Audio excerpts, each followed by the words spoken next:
A Great Sacrifice. This is a story from a long time ago. In a little hut, in the midst of a bare, brown, lonely moor, there lived an old woman and a young girl. The old woman was withered and sour-tempered, and would always keep blabbering indistinct words to herself. The girl, whose name was Finola, was as sweet and as fresh as an opening rosebud. Outside the hut, the bare, brown, lonely moor stretched for miles on every side, but towards the east it was bounded by a range of mountains. Nowhere was a house to be seen, nor a tree, nor a flower, nor sign of any living thing. Just the old woman and Finola. The only other person beside the old woman Finola ever saw was a dumb dwarf, mounted on a broken-down horse, came once a month to the hut, bringing with him a sack of corn for the old woman and Finola. Although he couldn't speak, Finola was always glad to see him. After putting the sack of corn inside the house, he climbed up his horse to leave, but looked at the hut one last time and caught a glimpse of Finola at the window and saw that she was crying. This sight made him so miserable that he could think of nothing else but her sad face, and he allowed the old horse to go on without minding where it was taking him. Presently, he reached at the foot of a green hill where a voice suddenly startled him. It is time for you to come. Huh? The dwarf snapped out of his thoughts and saw that standing before him was a little man. Yes, littler than the dwarf himself. It's time for you to come, and you are wholeheartedly welcome. Get off your horse and come in with me, that I may touch your lips with the wand of speech. The wand of speech? Curious, the dwarf got down off his horse and followed the ferryman through a hole in the side of a green hill.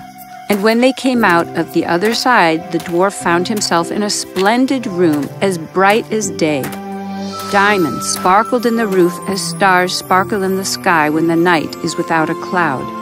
Take a chair, and I will ring for the wand of speech.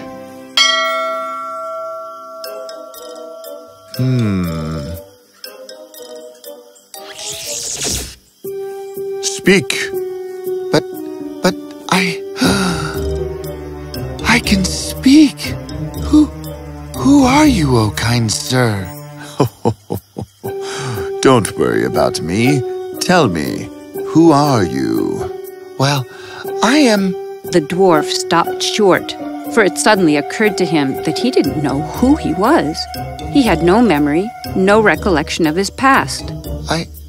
I don't know.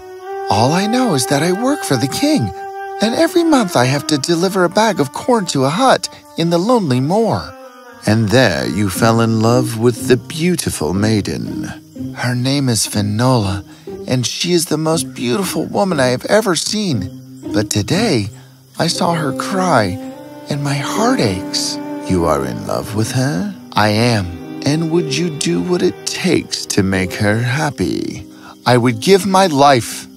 Well, listen carefully then. Finola is no ordinary girl. She is a princess, Princess Finola, who was banished to the lonely moor by the king, your master. He finished her father, who was the rightful king, and would have finished Finola too, only he was told by a sorceress that harming a little child would bring severe bad luck. Then what do I do?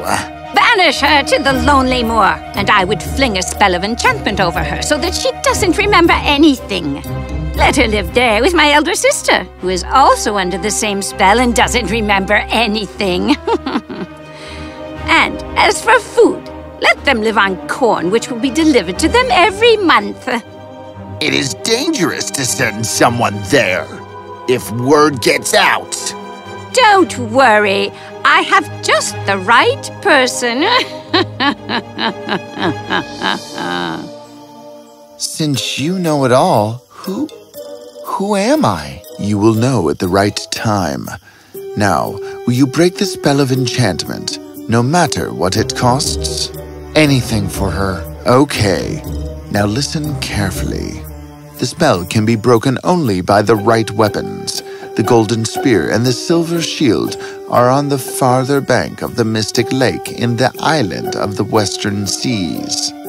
Bring them to the lonely moor, You will only have to strike the shield 3 times with the spear, and the silence of the moor will be broken forever. The spell of enchantment will be removed, and the princess will be free. I will set out at once. All the best. And saying so, the dwarf set out for the mystic lake. After traveling all the day, toiling up the steep crags and heathery passes, he reached the shore of the ocean. He was so tired after the long journey that he climbed off his horse and sat down to rest, when a giant eagle, whose wings were made of fire, emerged out of the water, and his eye sockets were dark and hollow. How dare you come to my shore? I need to reach the mystic lake. Why do you want to go to the mystic lake? Trembling, the dwarf told the giant eyeless eagle everything. A matter of love.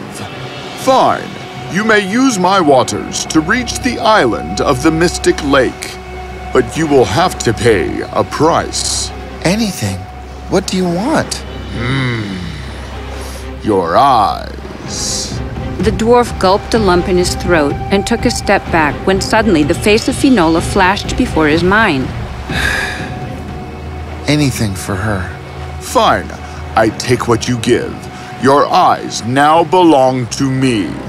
And as it said those words, with a bright light, the dwarf's eye sockets turned dark and hollow, and the eagle now had the dwarf's eyes.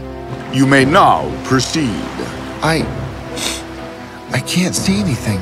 How will I make it to the island? As still as darkness, and as bright as life can be. A sacrifice like that will take you where you want to be.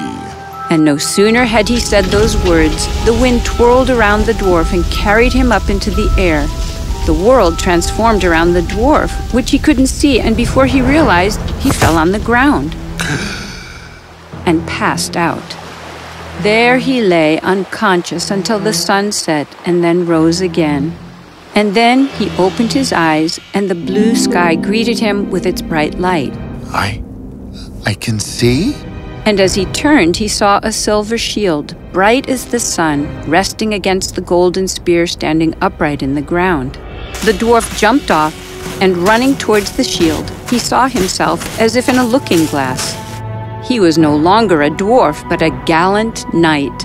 And at that moment, his memory came back to him, and he knew he was Conal, one of the knights of the Red Branch. And he remembered how the spell of memory loss, dumbness, and deformity had been cast upon him by the sorceress whose love he had turned down. Slinging his shield upon his left arm, he plucked the spear from the ground, and no sooner had he done that, the world around him transformed once more, and he was now at the shore of the ocean where his horse, a majestic stallion called Blazer, waited for him. Blazer, my boy! Let's go! Swifter than the wind, the gallant horse swept on, and it was not long before he was bounding over the enchanted moor. When he reached the hut, he struck the shield with the spear 3 times, and suddenly from the ground, grass and flowers sprang up, and great trees with leafy branches rose on every side. It looked like a beautiful meadow, and the hut turned into a beautiful little house, and from it came out Sorceress Elena, who did not look old anymore, but elegant and poised just like her sister. I come here to take Princess Finola, the true heir to... But he was left speechless when Finola emerged from the house, looking more beautiful than ever. You broke the spell, and now we remember everything. Thank you for all that you've done.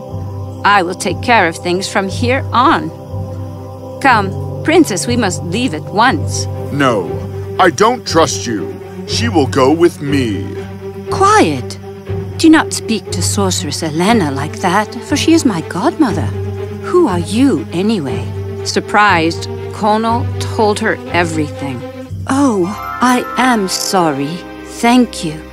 Thank you for all that you have done. I appreciate it. We will now ask for your leave, kind knight. Elena tapped her wand on the ground, and at once a chariot came out from between the clouds. It landed on the ground, and the two began to walk towards it. Stop! Yes? Princess, I am in love with you. I have loved you since I'm sorry. I do not feel the same way. I don't even know you. But if you ever come to our kingdom, do visit us, and we will treat you well. And saying so, the two climbed onto the chariot and left. A heartbroken Conal watched them disappear through the clouds. Tears rolled out of his eyes when suddenly he heard the sound of the ferryman. Conal, you have done good. In fact, very well. Sorceress Elena is a powerful sorceress. Don't worry, by next morning, Princess Finola will get her throne back. And as for you, this is what I meant when I asked you if you are willing to pay any price. The eyes were not your price, but knowing that the one you love doesn't love you back is. Go well, O great knight. Go well. We will never be together, will we? Not every heart gets what it wants, and that is the great sacrifice. Conal climbed his horse, and then he went his way, far away from the boundaries of the kingdom. We don't know what will happen to him, but we do know that his story will live on, teaching us that love is selfless, and so are the deeds of love.